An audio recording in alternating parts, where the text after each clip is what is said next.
Hey, I am so excited to be here with you guys today. It's been a little bit since I have been live sharing my business tips and tricks. So I'm back excited to share some of my tidbits of knowledge and expertise with you guys and really just help you to navigate this wonderful world of self-employment, right?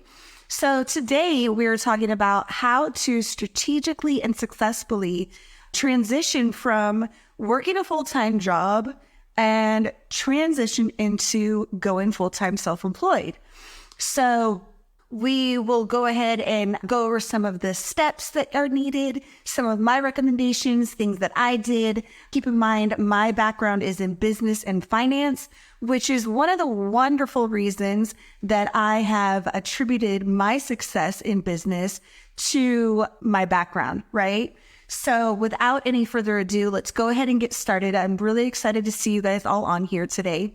By show of hands, just go ahead and put a heart in the comment below. But by show of hands, go ahead and let me know if you are currently working a full-time job or a regular job, quote unquote, and working your beauty business or your self-employed business. Maybe it's on the side or whatever, but go ahead and put a heart in there and let me know if you're working a regular job and your beauty business. Okay, so we've got a couple people. Awesome. So you can definitely relate to what I'm going to be talking about today. Again, I started out in the beauty industry working a full-time job. Okay. And I went ahead and was working my business part-time. So it doesn't matter how much time you're putting into it, but I just wanted to go ahead and get an idea. Now, of those people, maybe you are looking to go ahead and transition from working your full-time job to working your business, your beauty business, full-time. Right? So go ahead, by show of hands, go ahead and put a heart in the comments below and let me know if you are interested in transitioning from your full-time job to full-time self-employment. Again, just go ahead and put a heart in that comment and this will let me know that you are in the right place. Okay. So a couple things, like I said, let me just go ahead and give you a little bit of backstory. So when I started the beauty business, I was working full-time for the federal government. I was working for FEMA. For those of you who don't know, FEMA is the agency that handles all of our national disasters, okay? So this was pre-pandemic and I was building my business part-time, right? So my full-time job was from 6:30 to 3, and then on some days it was until 4. And so my clients would be scheduled from 4 o'clock on some days, and then on other days that I was working until 4, I would go ahead and schedule them at 5, right? So I would technically work like Monday through Thursday after hours for my business. And then I was working at Saturdays as well. So obviously, eventually I was able to kind of like switch up my schedule and, do some different things, which we'll talk about in another episode. But with that being said, that was kind of my schedule, right? So some things that I made sure now keep in mind, when I was building this business, my goal was never to have my self-employment replace my day job. That was never my goal. I never wanted to be somebody who was self-employed. I was very content, very comfortable getting my paycheck, right? Having my 401k and my retirement, having my health and medical benefits, my kids were covered. Like I was completely content with that. Like that was my comfort zone. So I wasn't building my business, again, with the intent to be self-employed, right? It kind of just fell in my lap. And we'll get into that in a little bit as well. But in the beginning phases of building the business, I sacrificed a lot. Now, we're all given the same 24 hours in a day. We're all given the same 7 days in a week, right? And so I maximized my time. As women, we are natural multitaskers, right? And so I literally made the most of my time every single day. If I had a break at work, if I had lunch at work, if I was off for a 3-day weekend, if I was in between clients, or maybe I had a client who was getting a service that didn't require my attention the entire time. Maybe they're getting their teeth whitening or something like that, or body sculpting, right? And I put the machine on them. In between that time, that's when I was doing everything else that I would consider like the administrative stuff. So I was making sure to respond to messages, making sure to post my behind the scenes, all of those kind of things that sometimes can be busy work, right? And tedious, but I was making the most of my time because I was obviously from 6:30 in the morning. So if I'm getting to work at 6:30 in the morning, that means I'm getting up at 5 o'clock in the morning. So I'm not getting home sometimes until 8 or 9 o'clock at night because I'm seeing my clients from 4 to 7 and 5 to 8, right? That was kind of my schedule of seeing clients. So sometimes I'm not getting home till 8 o'clock or 9 o'clock at night, and I'm going to sleep to go turn around and do it all over again the next day, right?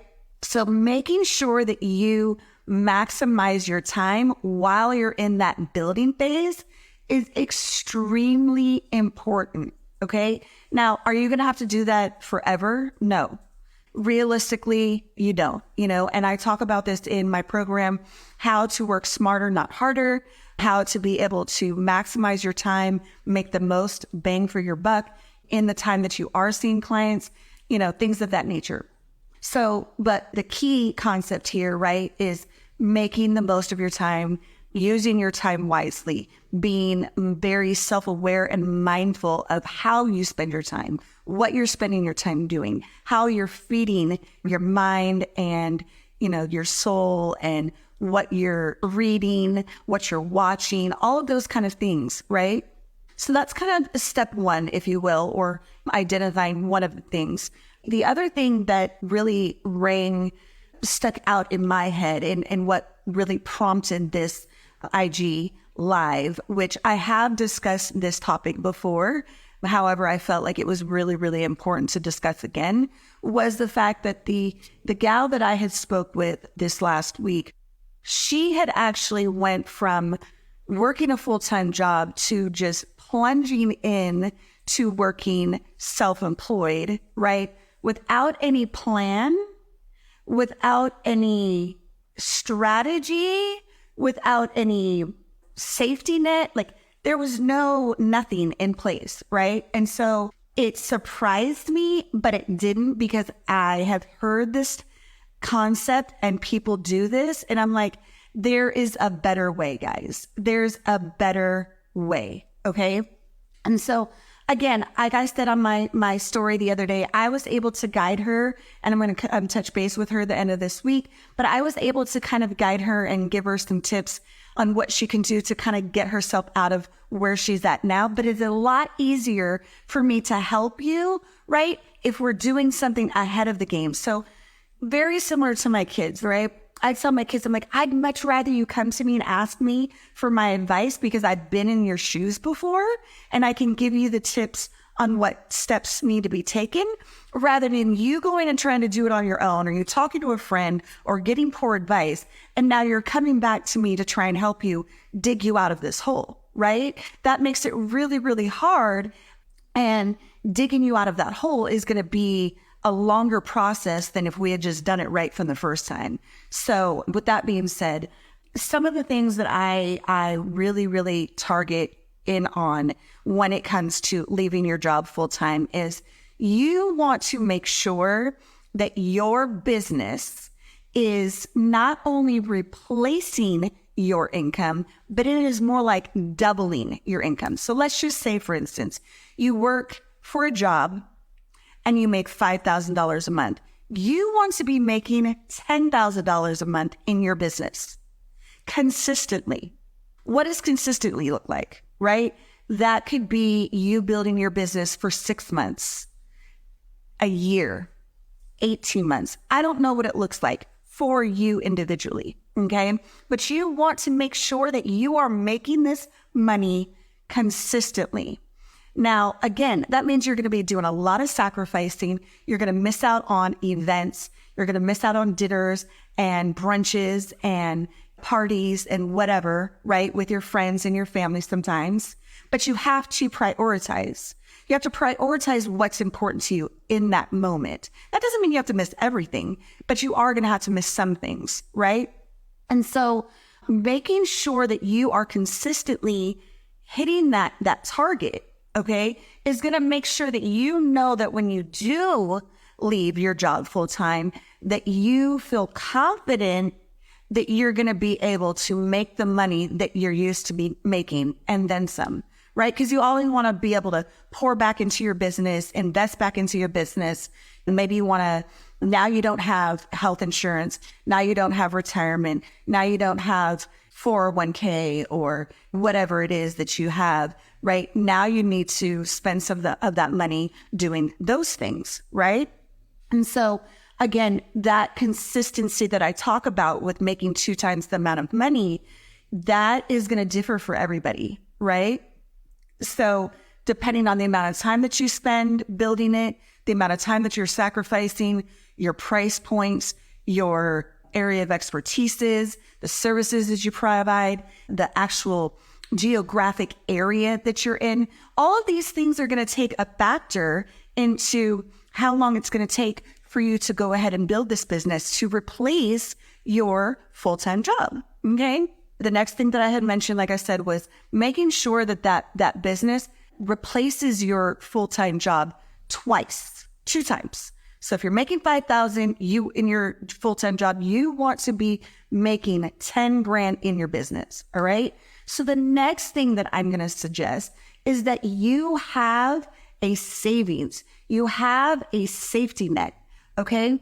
You want to make sure that you are putting away for a rainy day. You have money to be able to pay your rent and whatever your expenses are. Okay. When I'm talking about rent, I'm talking about your personal expenses, gas, car loan, mortgage, daycare, food, clothes, whatever your monthly expenses look like. Maybe your monthly expenses are $3,000 a month. Woohoo! I don't know where anybody can live for $3,000 a month, but maybe they are. Okay. So if your bills are $3,000 a month, you want to make sure that you have at least 3 to 6 months saved up. So that means that you're going to have somewhere between $9,000 and $18,000 saved up so that when or if, okay, you have a slower month than the month before, you have something to rely on, okay? And I say when because it's inevitable, okay? Self-employment is not like this. That's your regular day job. You get your salary, you get your hourly rate, and you come in and you get paid no matter how much you produce, okay? That is not the case with self-employment. And the other reason that I want you to really build your business and sacrifice them, because you have to see what it's going to take to have a mindset of somebody who is self-employed. What about the roller coaster ride with the ups and the downs? You've got a good week. You've got a bad week. You've got, oh, you're doing really great. Now you're on your high. And then, you've only got 5 clients this week, right? And then now you're ready to quit. Like, no, that's not the way it goes. I say this so many times. Self-employed is not for the weak. It's not for the weak. It is a marathon, not a race. You have to be steady, okay? And you have to go ahead and continue. Whether the income is going up or down, you've got to stay consistent with everything that you're doing, okay? So you don't want to go out here and just plummet into self-employment with nothing to fall back on, okay? And now all of a sudden you're looking around like, oh my God, like I didn't know that this is what it entails. I thought it was this, I thought it was that. These influencers say this influencer says that. Like, no, by no means am I saying that's ugly, but you have to have the right mindset mentally, emotionally, spiritually, financially. You have to be able to go with the waves of how self-employment works. So for anybody who works in an industry, maybe you work in the mortgage industry, so you know what that looks like. It's volatile. Sometimes you've got your highs and sometimes you've got your lows. Okay. And you need to be able to know how to mentally sustain through, okay, those lows, right? So by show of hands, just let me know if this is resonating with you. It makes sense. If you can relate to it, you understand, you hear where I'm coming from. I'm just going to go ahead and go back to the question: when starting out or in a new location, what's the best way to get a space to take clients from home? If home is not an option, then renting a booth or office suite somewhere while working. Okay, so let me go ahead and just address this really quick. I think that if you are new in the business, okay, you're going to have to figure out what's best for your situation. Some people, it's traveling. Some people, it's opening up a spot in their home. Some people, it is going and getting a spot, like renting a suite in a location or a salon or a studio or something like that, right? You have to figure out what's best for you, okay? Because what's best for me may not be what's best for you. But if you're going to be traveling, you want to make sure that you are looking at all options, okay? You want to make sure that it's going to make sense for you and it's going to make sense for your clients, and you have the clientele to support that. If it's in your home, and this is a whole nother topic, but if it's in your home, you are going to want to make sure that your home is inviting, that you have a nice place, that it smells good. You don't have strangers in and out of the home. Your kids aren't running around screaming, all of those things, right? You want to treat it like it's a business because it is. All right. Now, the best option, if you can afford it, would be for you to go ahead and rent a suite or something in a salon. Why? Because you're going to be getting some walk-in traffic from people who are coming to other providers providing different services, right? And you're going to get some referrals probably, and vice versa. So that's going to enable you to get a little bit more clientele. There's going to be that networking aspect. You're going to be able to feed from other people's advice because they've been in the business longer, right? No matter what type of service that they're providing. So that would be my recommendation. You always want to make sure that you get something that is affordable. You can do, afford to pay with, maybe two clients. You see two clients and your rent is paid, right? When I started out, my rent was like $250, maybe $300, somewhere in between there. Super reasonable. One or two clients, and that was taken care of. So I could basically pay that with no thought, right? Now, of course, this was years ago, a few years ago, 4 or 5 years ago. So things have changed. Prices are a lot higher. Again, I don't know what the prices of renting space are because I don't have a space. This is my workspace. But kind of going back to what it takes to leave your job full time or leave your full-time job, you want to make sure that there is a strategic plan in place. Right? Do you have the clientele to serve your business, right? Do you have the consistency? Do you have the mindset? Are you stacking your money, right, for a rainy day? Do you know how to market? Are you advertising? Are you posting regularly? You've got to be doing all of the legwork to build that business for 6, 12, 18 months to be able to know confidently that your business will sustain should you leave your full-time job. Again, I like to see you making twice the amount that your full-time job is making, because if you do that, then you know that you're leaving okay, I can do this. Yeah, this isn't you've got it on speed dial, right? But let's take into consideration the fact that some of you may have just plunged into self-employment without a strategy, and you are drowning in debt, and you're struggling to build your business, and so on and so forth, okay? That is the case for some people. And I wish you had reached out to me sooner, but that's okay. We've got an idea for you.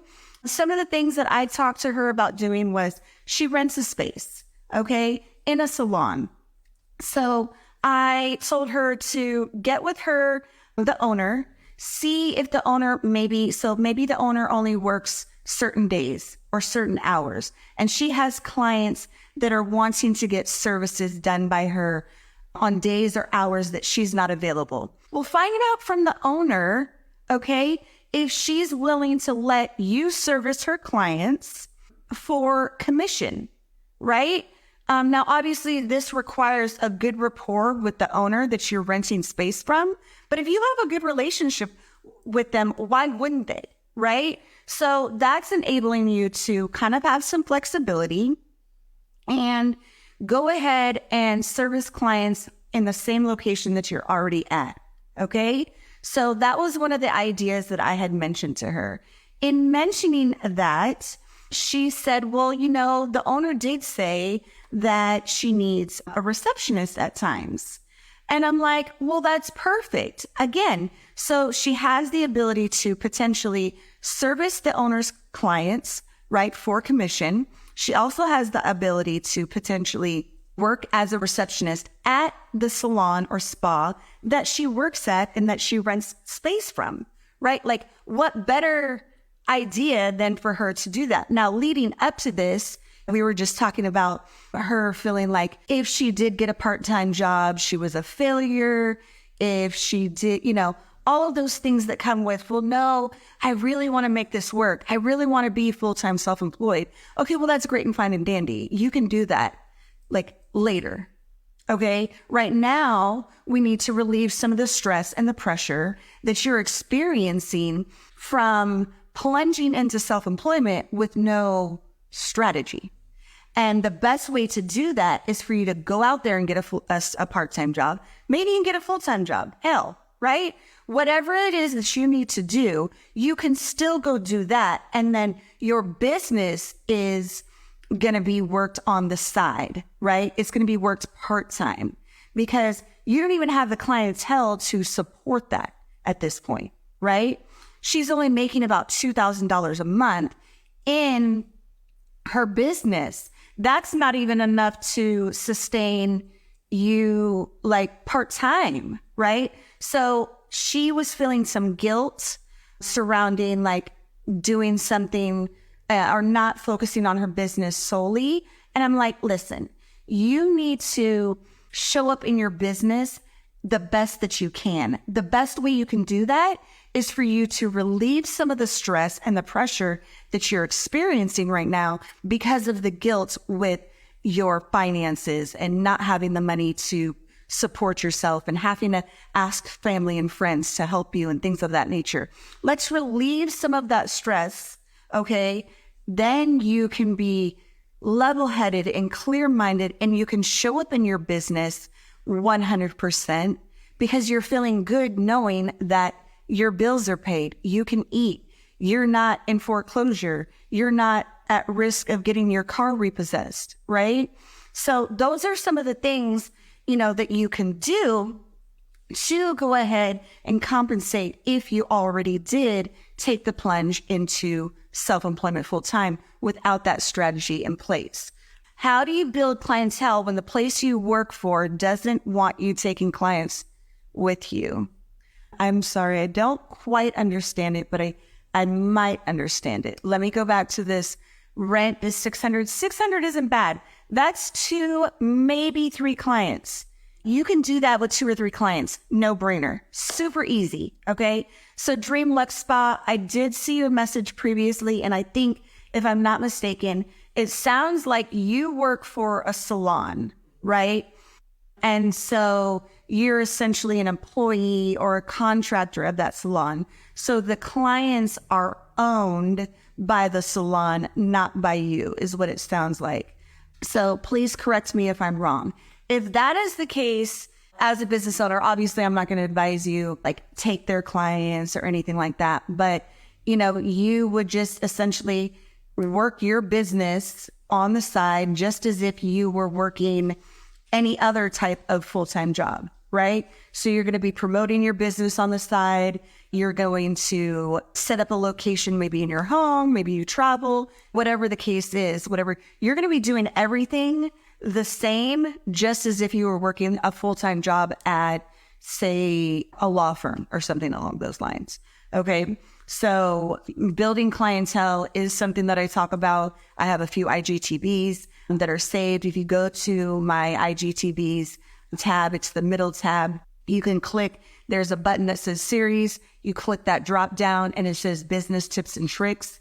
And you'll see some of those titles and building clients, Groupon, things of that nature. Those are all topics that I've discussed before. So highly recommend that. We're getting close to the end of the time for me today, but I did want to at least remind you guys that I do have a signature program where I coach you personally, one-on-one throughout your journey on all of these different aspects of building your business, building clientele, and all of that good stuff. So click the link in my bio. You will go to the Get Fully Booked Accelerator Tour. That will go ahead and give you some background and take you behind the scenes of how the program works and give you an opportunity to set up a time to discuss it with me and see if we're a good fit for each other. Okay, let me go ahead and answer these last couple questions. I work in business salon, working my own set schedule, but get more attention from the spa salon. Awesome. Okay, what kind of promotion I could offer to keep myself more busy? That's kind of a loaded question because, again, everything is relative. It depends on the pricing that you have. Personally, for me, I always try to do like one promo per month. So say, for instance, it was June, all of the graduates, any of the graduates, you get X amount off for teeth whitening, things of that nature. I try to keep it really simple for the month. So with Thanksgiving coming up, you can do something centered around giving thanks and being thankful. You're thankful for your clientele. I don't know if you have an email list with your clients, but send your clients an email. You will go ahead and send your clients an email letting them know like, hey, I'm giving back to the people and letting, thanking you for supporting me. Here's 10% off your next service, good until da-da-da-da-da, things of that nature, right? You can always do things of like a friendship one, bring your friend in, buy one, get one free, buy one, get one 50% off, something along those lines. But I always recommend having promotions going. I have a promotion going at all times, whether it's supplies or equipment. I have some type of promotion going on all of the time. And I think that you just have to be creative based on the type of clientele you have, what your price point is, and also where you're at. You know what I mean? Like, I don't know how many clients you have, but another way for you to really get a little bit more exposure is for you to always tag your clients. That way they repost it, and then that gives you more exposure. You can also do giveaways. I don't recommend doing free services, maybe a discount or a flat amount off, something along those lines, but you can do giveaways and things of that nature. That way they have some skin in the game. But those are just some ideas. Again, I wish you guys all the best of luck. I will see you next time, and stay blessed, happy, and safe.